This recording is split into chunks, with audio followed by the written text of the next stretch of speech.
రోజు మన గరం కుర్చీ మీద కూర్చున్నాడు మెట్ల చిట్టపూర్ నుంచి Mekala Nagaraju. Give him a big hand.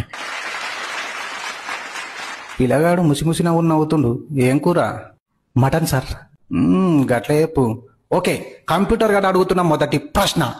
ఎండాకాలం బోంగనే మంచిగా నాగరాజు, ఎండాకాలం బోంగనే వెంటనే వర్షాకాలం ఎందుకు వస్తుంది? ఏ, ఎండాకాలం కూలర్లు ఏవటి కరెంటు బిల్లు బాగా వస్తుంది కాబట్టి దేవుడు మనసుంటి పిచ్చాల కోసం వానకాలం పెట్టిండు. బి, ఎండాకాలం వర్షాకాలం ఇద్దరు అన్నదమ్ములు, ఇద్దరికి అసలే పడది కాబట్టి ఎండాకాలం పోయిన తర్వాత వర్షాకాలం వస్తుంది. సి, బొంత పురుగులు అప్లం గుర్రాలు వర్షాకాలంకు బాగా సోపతి, వాళ్ళు ఎట్లా చెప్తా అట్లా. డి, ఎండాకాలం వర్షాకాలం అన్నదమ్ములు ఎట్లయితే రావులే దిమాగ్ ఉందా నీకు? చెప్పండి మిస్టర్ నాగరాజు, చెప్పండి. మీ ఆన్సర్ కోసం తెలుగు రాష్ట్రాల ప్రజలే కాకుండా కేరళ నుంచి వచ్చి హాస్పిటల్లో పనిచేస్తున్న నర్సులు కూడా వెయిట్ చేస్తుర్రు.